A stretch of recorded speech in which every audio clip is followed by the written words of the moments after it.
Okay, so welcome everyone to this teacher education intersection webinar with Dr. Suzanne Panferoff-Reese.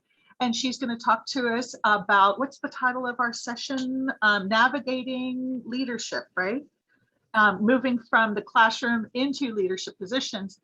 And we're really grateful that you've been willing to do this, Suzanne. We appreciated your leadership as TEIS past president, and on the board. And we know that you run lots of programs and have a lot of experience that you can share with us in your work. For everyone who's just entering, if you can make sure you please fill out the little survey link that Suzanne has put into the chat box. I'm going to turn over the floor to her. Liliana. Well, thank you, Kate, for that friendly introduction. I am once again thrilled to see some faces and names I know, some I haven't seen for a very long time, some who got me through stats in grad school. Kelly, thank you. And new faces as well. So I'm glad to see you all, such as it is. I have dropped a link to the chat, or chat into the link, something like that. So that I'd like you just to take a couple minutes, if you could fill that out, and we will get to that. So we are going to go to, you can see my screen, my slides. We good with that? Yes. I've got a yes from Kate. Okay, so let's go into presenter mode. Would be better, wouldn't it? Okay. So we'll start with kind of talking about what we're, this intersection between being second language or foreign language teachers and language professionals and being an administrator, kind of talking about what that sweet spot is and what kind of the mystery is sometimes of crossing over.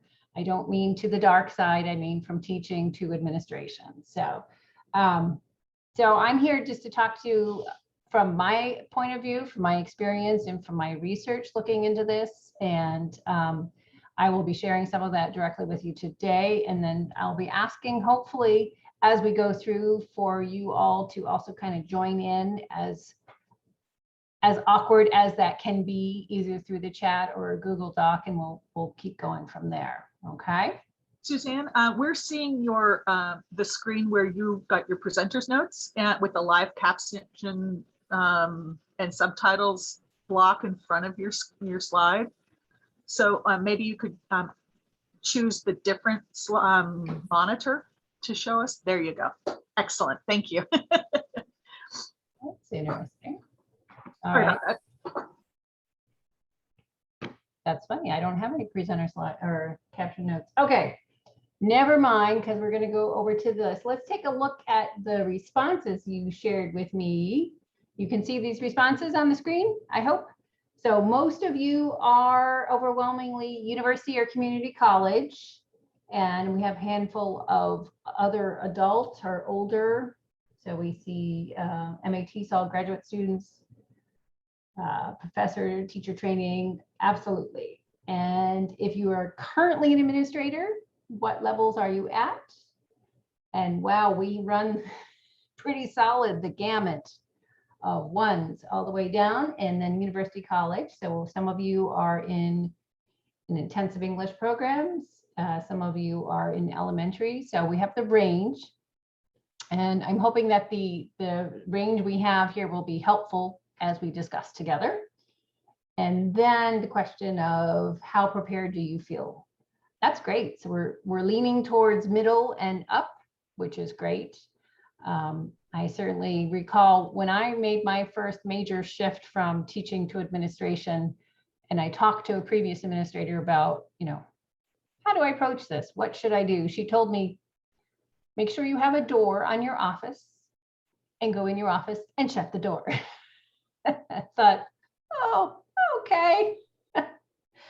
So that was the approach I was told. So let's, I'm going to still try to put this up on presenter. Let me just see, because I don't have any notes. So, all right.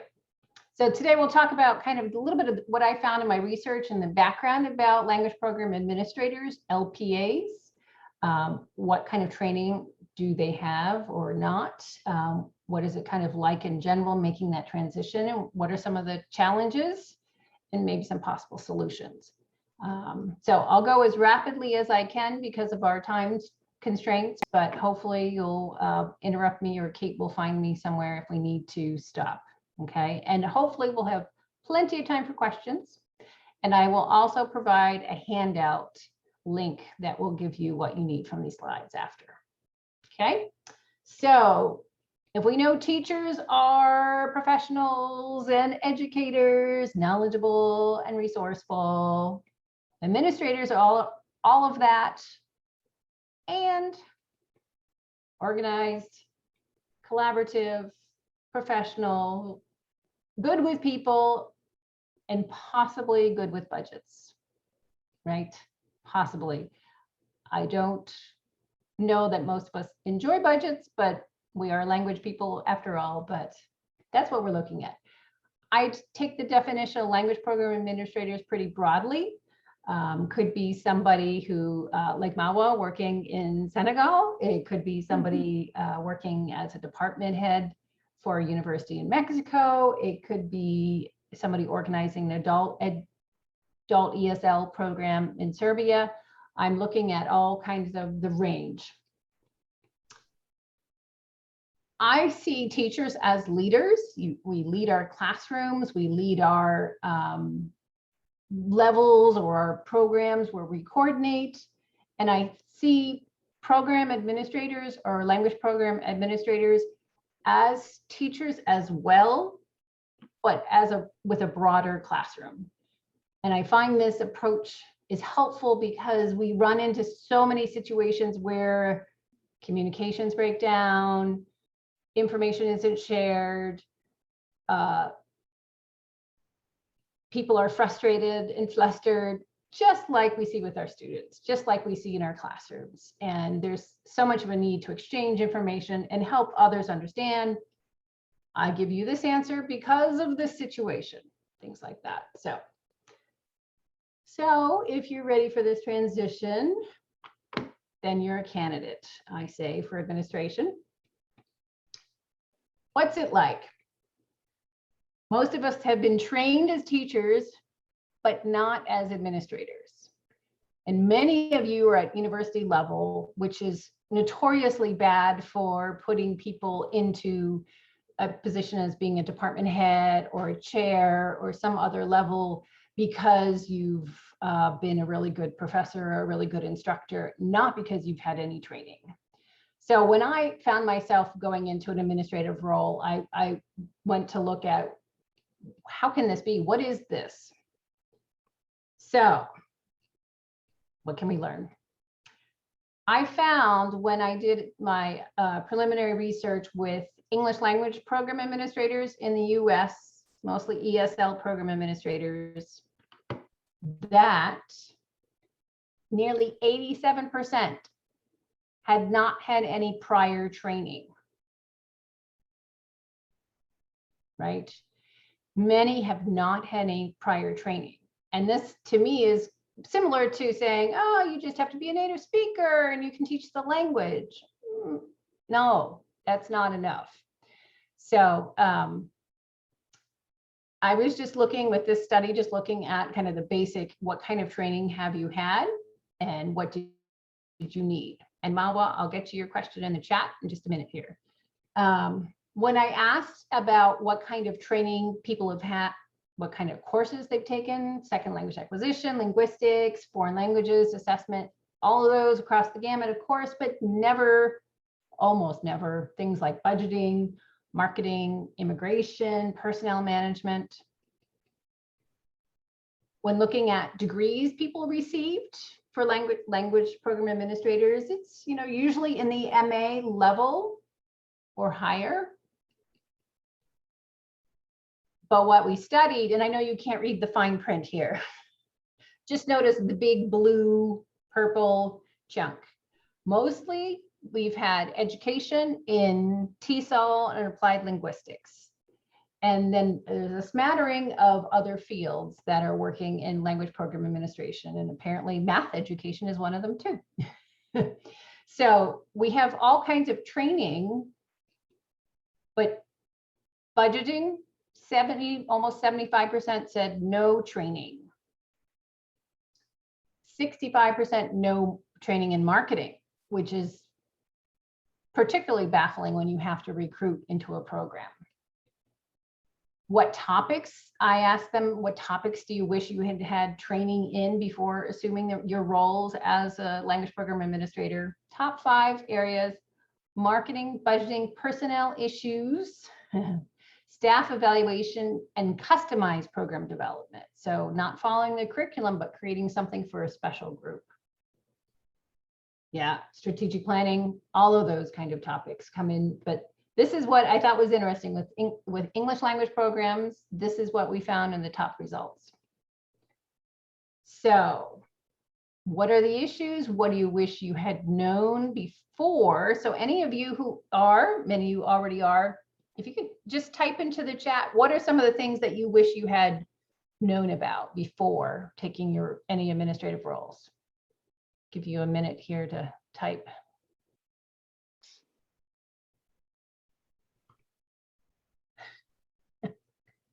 Conflict resolution is a good one. Sleep cycles.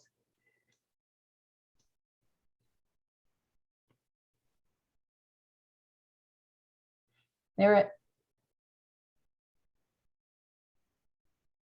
you a minute here yet.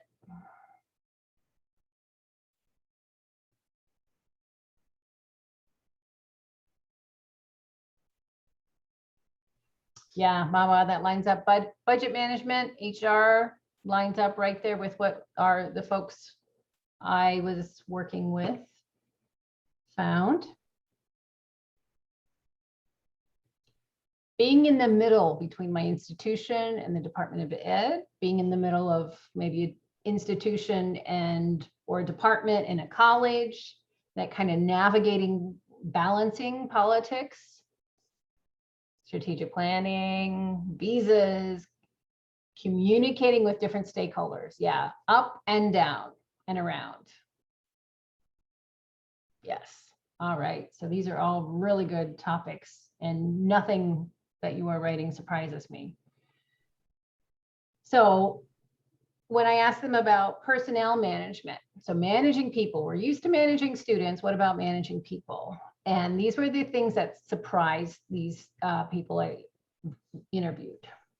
Dealing with disgruntled teachers, HR, human resources, how much time goes into situations, motivating, keeping.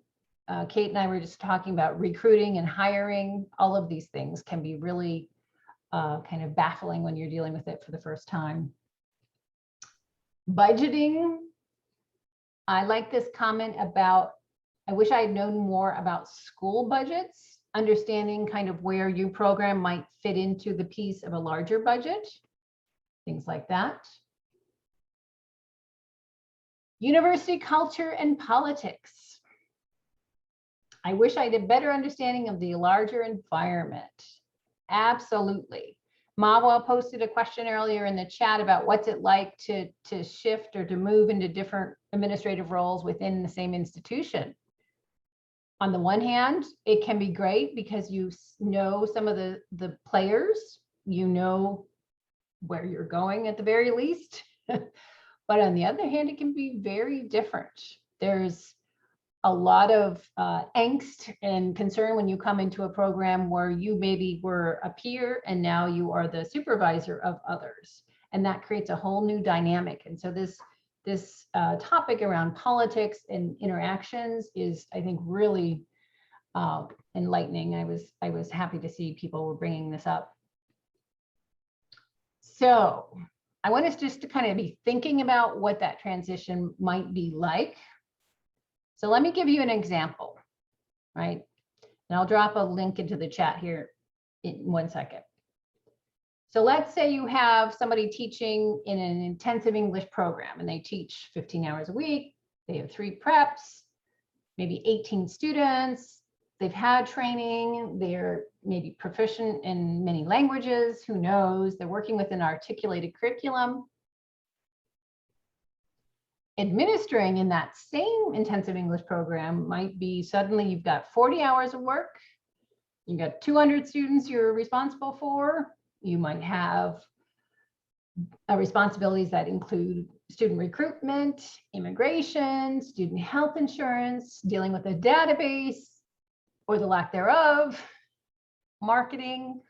All of these can come into play, right? So what do you see as being the most major differences between teaching and administering from this example? Let's actually just drop that into the chat. What are you seeing as the bigger, I'll go back to that slide before, but what are the more major differences you're seeing? Multiple audiences.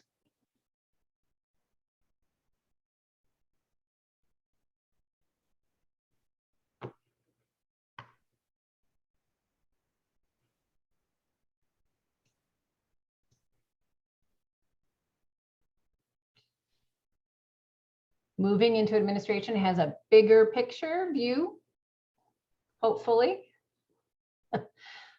Lisa says more, but almost no teaching, Eric points out. Decision-making, asking others decisions versus making them.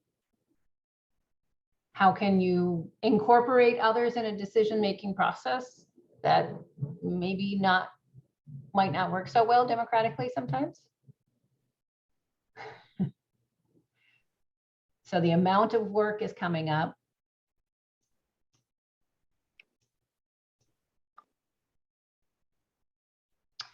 Negotiating legal issues, immigration, insurance.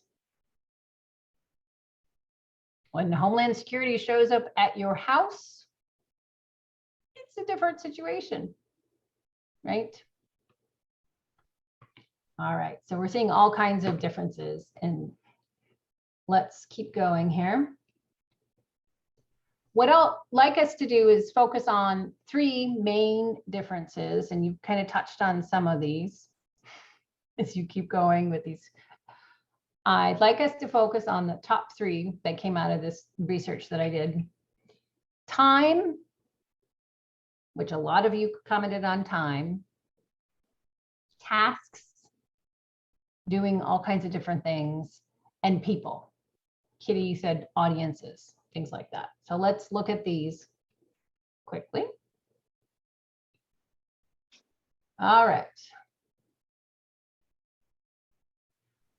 What do you think or know to be the challenges in transitioning from into administration in terms of time? And some of you have alluded to this already.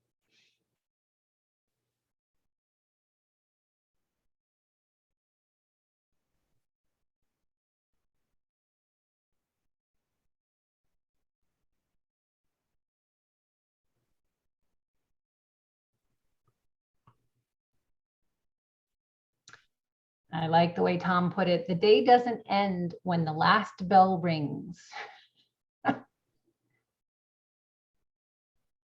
Setting boundaries between work and home. And large blocks of time consumed by others. You are not the keeper of your own time necessarily.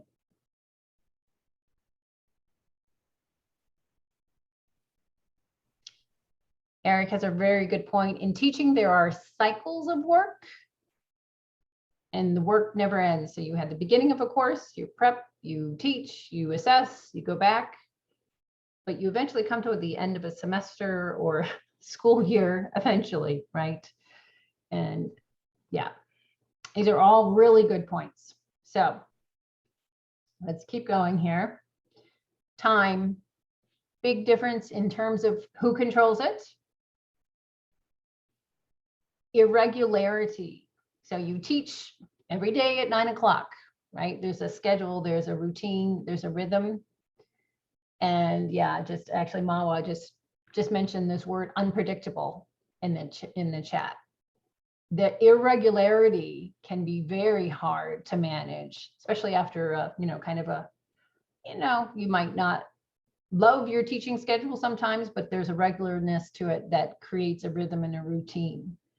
The taking away of time by demands of others and interruptions are so amazing.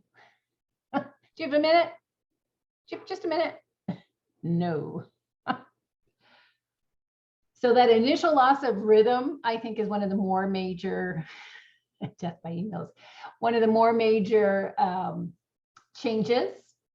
You have really no break, kind of the to-do list. Maybe you, by a miracle, complete the to-do list for the day, but then you're coming back tomorrow and there's more self-generating tasks. And the loss of control over time. How do we manage it? How do we clone ourselves? I thought this was interesting. Amazon currently offers over 40,000 books on time management. 40,000. And 4,000 alone are for teachers. 300 for school administrators, which I thought was very interesting. So what are some of the solutions you think might be helpful in transitioning from teaching to administration in terms of time? What are some ideas you might have? Type them into the chat.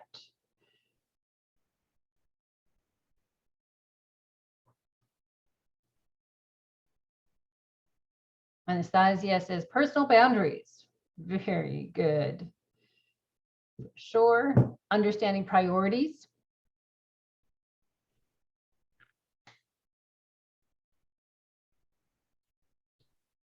Executing according to your priorities. Having a good mentor. Yay, Beta, very much. And Kelly's making a really good point. We know how to plan a lesson in class time, and that can be applied to meetings, right?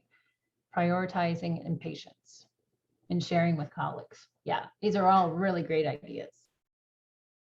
And delegating. Yes, yes, yes. So let's look at some of the solutions that I have here. Learning some of these time management tricks that you're already talking about. Finding a system and regularizing it. I have had for the past, I don't know, 15 years, my Wednesdays, except for this, blocked, where I don't take meetings. I know that life will happen, something will happen, somebody will have a crisis, and I have to have some uninterrupted time because I have work I need to get done, right?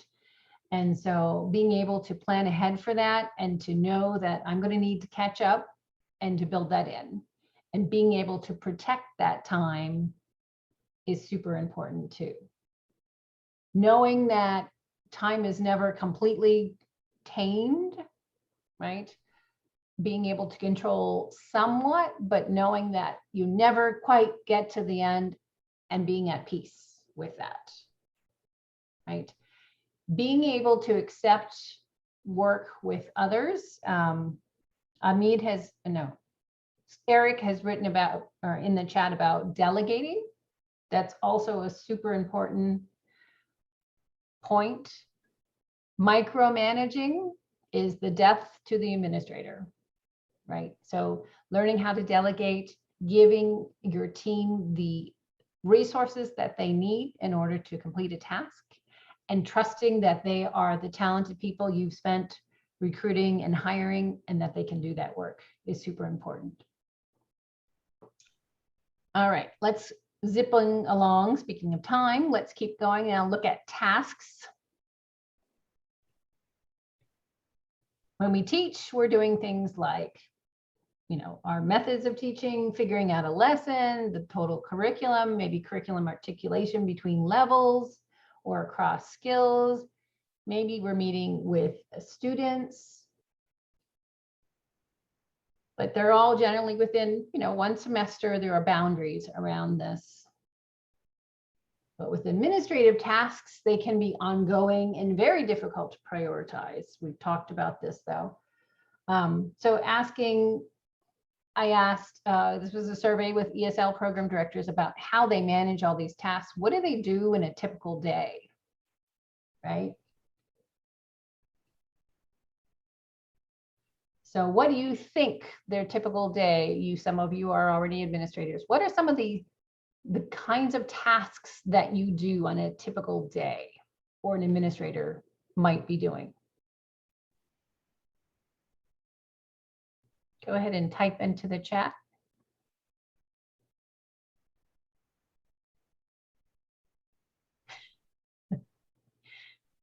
Emails, emails, emails. Putting out fires.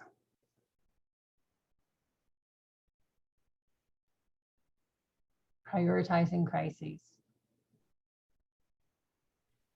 Alexander makes a good point. We often don't know the task until it just appears in front of us.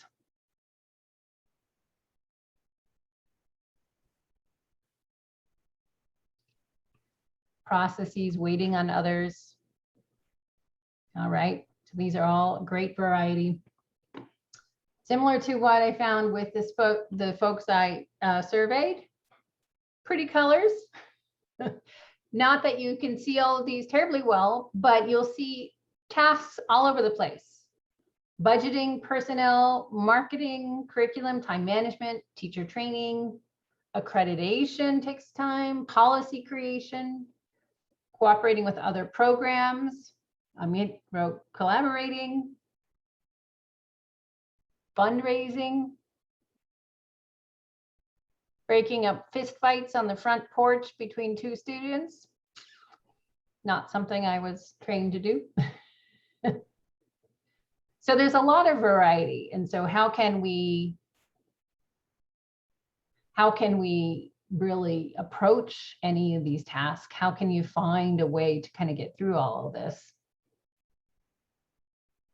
I collaborated with a partner in Europe when we looked at what were the top 5 responsibilities that people in a day faced. And they're very similar. These were English as a second language on the left, English as a foreign language on the right. And I think it's interesting if you look at the differences are 3 and 4. Marketing in the US, because many are recruiting into their programs, whereas in the European schools, they had to have the budgets because everyone was required. It was not kind of a recruit. English was a foreign language. It was a subject. And so it was something that they had to budget, but then also have teachers who were trained, particularly in EMI context where they were teaching core content in English. But in the US, we saw more marketing and creeping in, knowing how to recruit, which was a very different experience for me. So time taken away by tasks. I thought it was interesting that they, personnel right up there dealing with whether it's the person who develops the database, your budget manager, or the person who's teaching students or overseeing teachers. That's a wide range of time, but then you get into all these different budgeting and staff evaluation, things like that take a lot of time. I think we can easily put into these categories. Many of you were indicating emails as being top time sucks for sure. And certainly there are strategies that people use, checking your email only at particular times of the day and not letting it flow constantly, because the fires just will keep igniting and you play whack-a-mole trying to put them all out. But recognizing that there's a lot of diversity in tasks for sure. and needing to have some time set aside to communicate, but to deal with the bigger issues that come. So what suggestions do you have, before we talk about this, about task completion? How do you get your work done? You can share in the chat.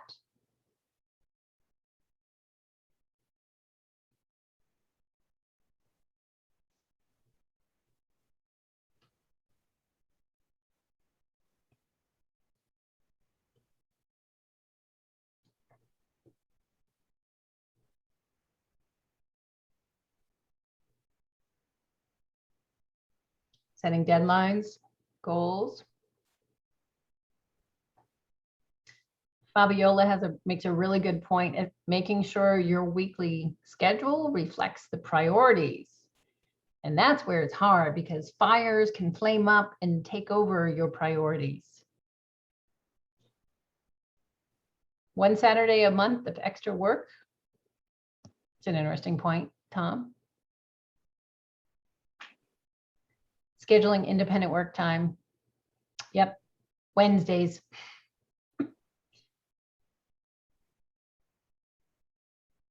Right. But, and being, yes, Fabiola makes a really good point too, but being able to remain flexible and just know, not having every minute of your day pre-scheduled, because something will come in to take over that. It's the optimist who thinks they can do all 50 things in one day. When reality hits, it can be very different. All right, so these are all, you are already bringing in most of these points, prioritizing both the short and the long-term tasks, delegating, being able to circle back and follow through. I find this has always been an issue for, you can delegate, but if you don't come back, there's not a guarantee that things get done. And seeking out training to help with some of these. Sometimes ideas come to you. Hopefully you're seeing ideas in the chat that are helpful for you as well. Learning from others how they manage their time. You know, do they have a bulletin board that has their priorities and they shift things around if, you know, as they move through the week? I use an insane amount of task lists through Microsoft Word or Microsoft and Outlook. Not everybody likes to work from lists, but thinking about what is it, finding a tool that works for you, obviously, and working with a team that you can connect with and circle back to.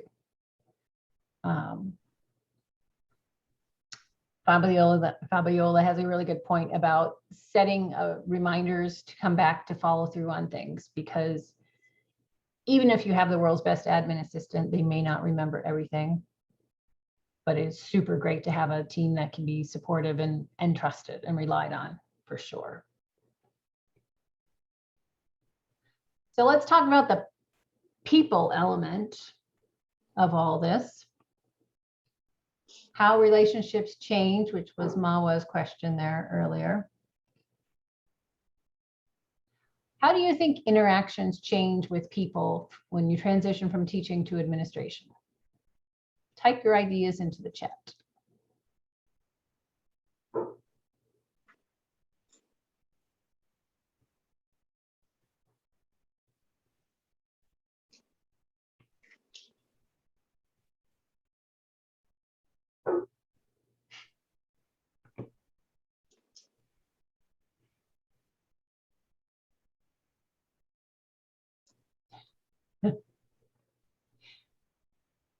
People I could ignore or avoid before had to be respected and worked with.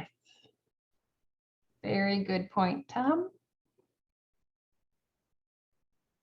Needing to work with people who have different work styles, organizational styles. Yeah.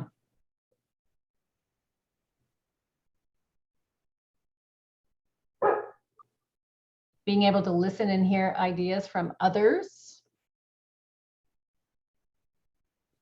Kim has a very good point, or Kimberly, a very good point. Everything that I say comes across as a directive rather than collaborative conversation. And that can be really hard to manage, right? Nurturing relationships with multiple stakeholders. Being asked to solve problems that you, in fact, cannot solve. And that's where, back to that comment I made earlier on about, I see administrators as teachers with a bigger classroom, a bigger audience. And how can you help others understand, you know, this is not my realm, my magic wand does not work here because fill in the blanks. People often don't know those areas.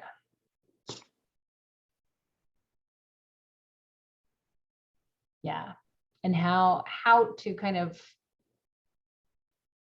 Mawa brings up the point of going from a colleague to an administrator and having resistance. And that can be really hard, especially if the process of moving from one level to another was not very transparent. And being collaborative and able to show how you and why you may be there is also, I think, very important. So supervising people. Certainly, this is a point. You end up supervising teachers and staff, maybe supervising friends or who were once friends, promotion from within. Who else are you interacting with? All kinds of folks. You know, I know, you know, when the head of risk management from the university comes and talks to you, it's a different situation than teaching how to do past participles. It's very different when you've got salespeople calling and talking to you, right? When you've got to deal with colleagues in shrimp pathology, who knew my university had expertise in this area? So working, I'm in a desert, right, Kate? I saw you somewhere. So that group that we work with expands, which is great because we are people. We are people. We are here because we like languages, we like different cultures. And so trying to expand that to understand the culture of the budget office, the culture of the people who keep the keys, how to interact with them. Building our programs, often we have to look for ways to expand programs is certainly very important. And so finding other key allies or collaborators to work with is super important. Problem solving all the time. I just happen to know we don't have enough computers, but the agriculture program has an extra allotment for some reason. Maybe we can solve a problem in collaboration with them. Putting out fires. So who do you call on to help put out those fires? So you're not the person always firefighting. You know, who do you call when they come and say, we have a subpoena? Okay. Where's legal counsel?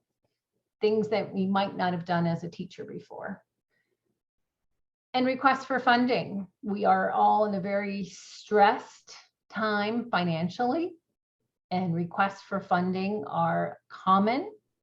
And it's really hard to, can be very stressful to be saying no all the time.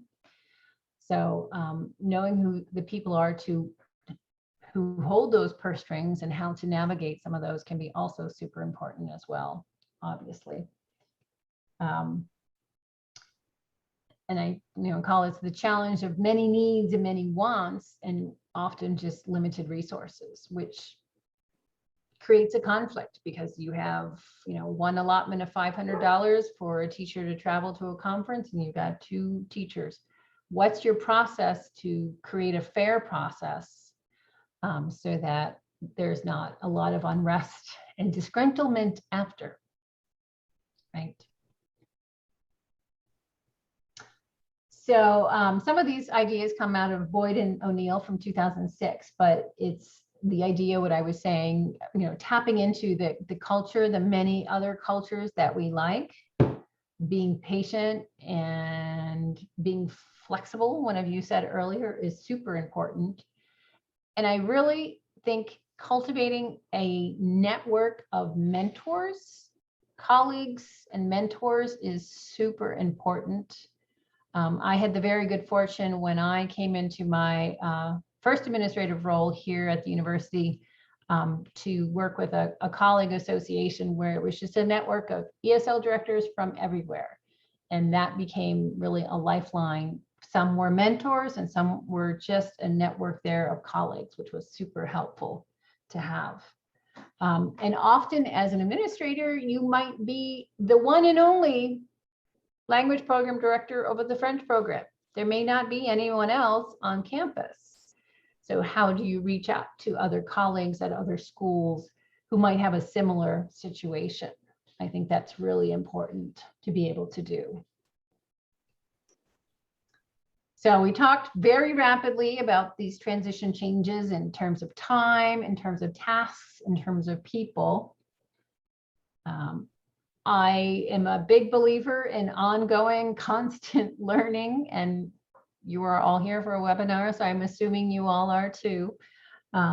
Certainly attending meetings with different associations, obviously English language teaching associations like TEIS first and foremost, but also being able to reach out to other similar organizations, looking for resources that might come across through an association, maybe volunteering at a conference where you begin to meet other people.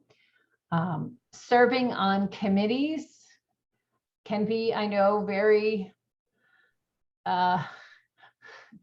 unhappy and drudgery of some sort sometimes, but seeking out committee service as a way to network can be really important. How else do you get to know the person from facilities management who oversees all of the cars that you need to rent to send your teachers across the border? How else do you learn to know people? And really just looking, for resources that come across all the time with listservs and blogs and things like that. Getting other training for leadership in general. A lot of I have a landline, sorry. A lot of human resource departments will run workshops. There we go.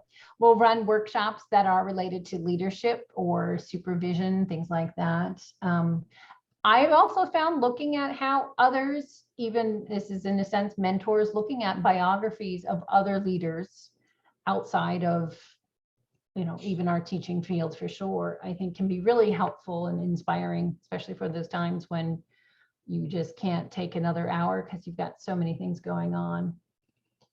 And looking for resources, I've highlighted here, there is a great text, the Handbook for Language Program Administrators, which is currently being updated, and there is a new edition in press right now. So that's a great thing. The last one came out in 2011. And there are a couple of other really great resources I would recommend, and this will be on the handout that I send you as well, because I think it's important to think. I know nobody has any time to read, but I think giving yourself in that care moment, like putting the oxygen mask on, having opportunities to stop into, even if it's just 15 minutes, having some quiet time and being able to take in something on a listserv, something on in a book, I think can be very helpful, because the ongoing movement can be overwhelming if you don't have an opportunity to stop and to pause, for sure. So lead by example. You are all good teachers. Be good teachers as administrators, right? So thank you. I'm going to drop a link for the handout into the chat. But I think we've hopefully timed that fairly well, because I've still got time to take some questions. ever get my mouse to work. There we go. So, and I would say certainly,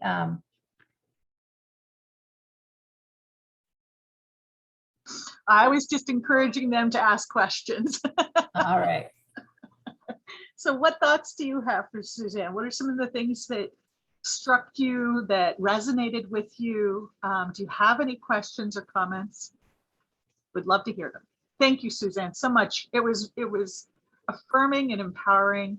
And I'm speaking for everybody in that I feel like it was a great presentation, and it helps us to know there's a community of people around us who have experienced a lot of the same things, right? Some of the insecurities, the feeling like I don't have this, or I don't have what I need in this area, or I'm overwhelmed with the amount of work, the time management issues. So yeah, it was really beneficial, I think, for all of us here. So I'm speaking on behalf of everybody, sorry.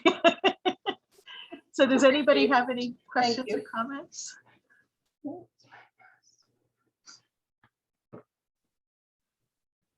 Baba. Yeah. Yeah, thank you, Susan, for this great presentation and all the input you gave us.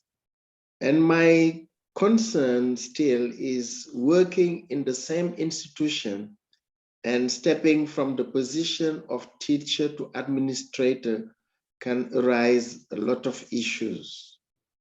And I know that if you move to another city, another state to be an administrator, you may have fewer issues. But when it's within the same environment, and I don't know you in your case, how did you manage to overcome those obstacles? That's still a question in my mind. Thank you for all. And there's no magic answer. I've done both, where I've moved across country to a completely different program to take on an administrative role. I've also taken a different administrative role within the same institution. And I think a lot of it depends on, as I was saying, what the process is and how that is communicated in terms of like somebody moving from one position to another. Ideally, those who are making a hire or something like that have the forethought to include maybe a hiring committee and include people from different levels who can have a chance to see. So it's not a mystery how somebody might move, that help from one position to another, because that helps build credibility. And I think being really very open and having conversations about, hey, we are here because, we're here for the students. We love the students, and I am not changing in that in any way. I'm now looking for how do we find funding to help students do this or help teachers do that. And we will approach it in the most fair and transparent way as possible. And I know it's uncomfortable for some of you, and there'll be, I mean, certainly there've been things like, I really needed a babysitter, but I'm not going to ask anybody who's working for me, working in my center, because that puts it at a weird kind of power dynamic situation, right? And so being very cognizant and aware of that, I think, can be very helpful. But I think having those conversations, depending on the scope, the scale of things, maybe it's a smaller group conversation, maybe it's more of a town hall conversation.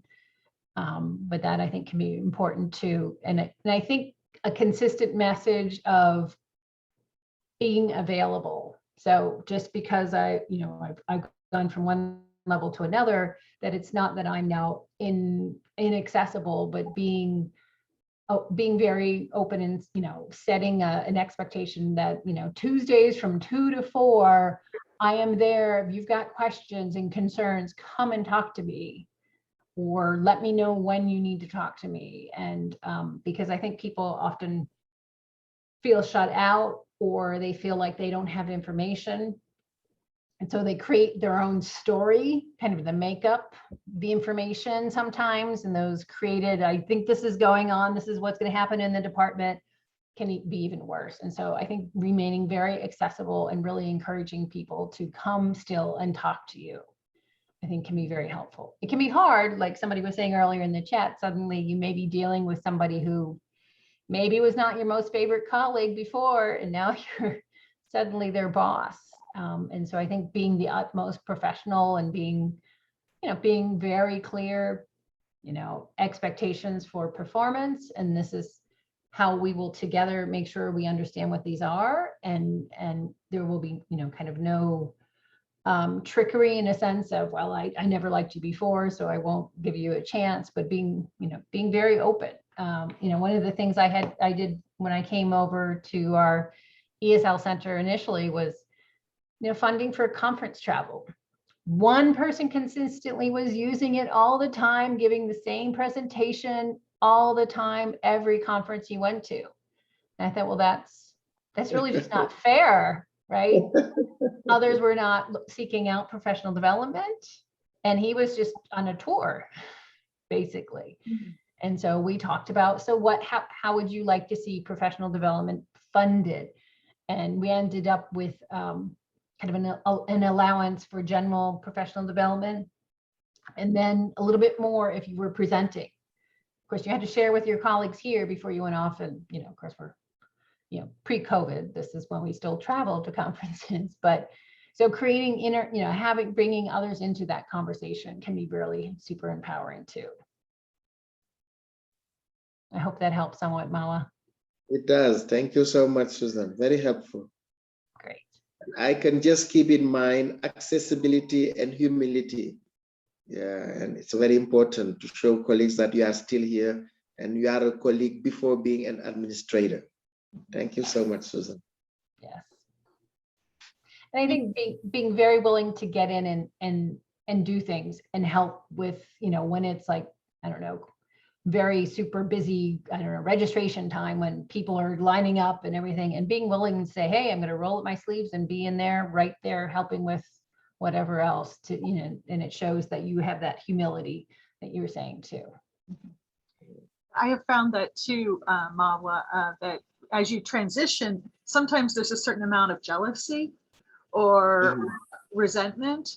And I have to work against like this message that somehow I'm better than just because I've moved in this position. So I think that humility comes across as an important concept then, and really being willing to work with people and jumping in when people need you and put kind of the other stuff aside. So I've seen some of that myself. So when you were mentioning it, was like, I can only imagine the situation that you might find yourself in related to that. And so really being fair to everyone and saying to friends who kind of now are like, hey, you're the boss, so can I have this great schedule, or can I have my favorite classes only? And you have to say, I'm sorry, I have to be fair to everybody the same way all the time. And I found that was really challenging. It was dealing with those two issues in staying within the same institution and moving up. I don't know if you're experiencing that. Are you? Yeah, I think being as transparent and open as you can be, because there can be expectations for preferential treatment, and it's kind of the, well, no, and here's why, and it's different audiences will interpret that different ways, but yeah, certainly very good points.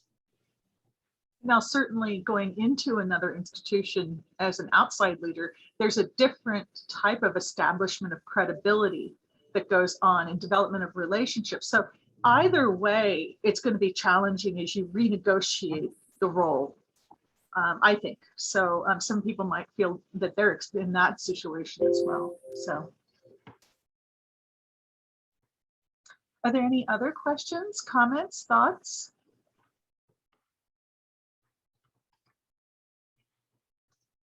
I'm sure there's some burning thing out there people want to talk about. He's doing their email. Well, I think one of the things that I would like to talk about is what places do you have that you're like, oh, these are places that I think are great go-to resources, or this is, if a person wants to become more prepared to do this, this is where I could suggest you kind of look. So do you have anything like that, Suzanne?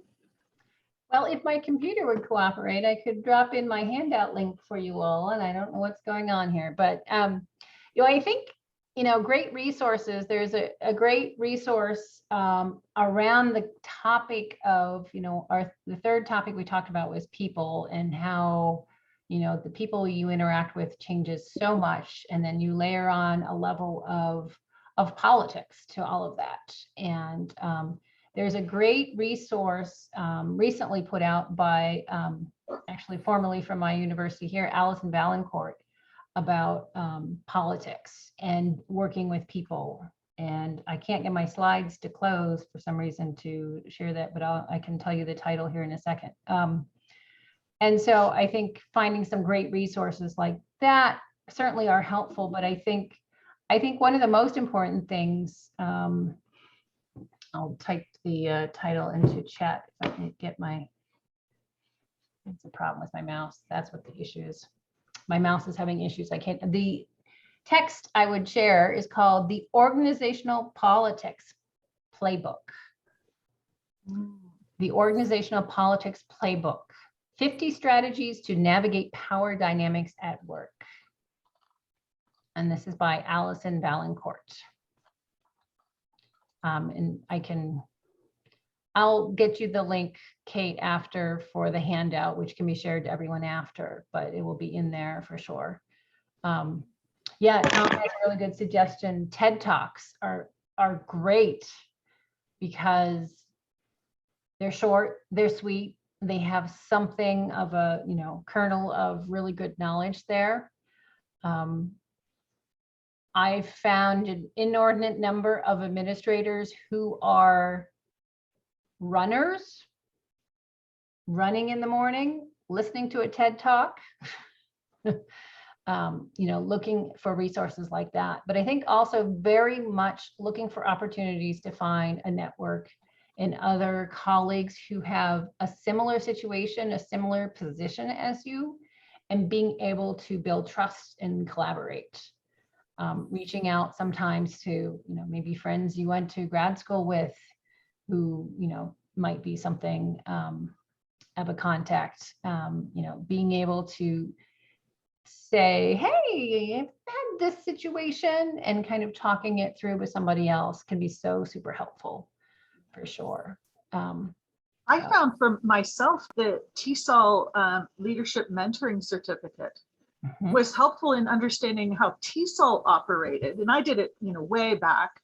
And it, it certainly things have shifted and changed in the institution since I did it, but they did have sessions on, developing your leadership identity and knowing what kind of leader you wanted to be. And I remember Neil Anderson ran that workshop, and there were some sessions on budgeting and conflict resolution that I felt were really helpful, that I was later able to apply in my work in administration at my institution. So that was one resource I really thought was helpful, and it's not that hard to do. I mean, it's not expensive, and it runs throughout the year, so you do different modules throughout the year. So I wanted to recommend that. It's the hour, and I want to thank you, Suzanne, Dr. Suzanne Panfroff-Rees, for coming and sharing your thoughts with us on navigating in the transition into leadership from teaching. And it was really informative. And thank all of you for coming. Have a great day. And hopefully we'll all go out there and be better leaders for this. Take care. Bye.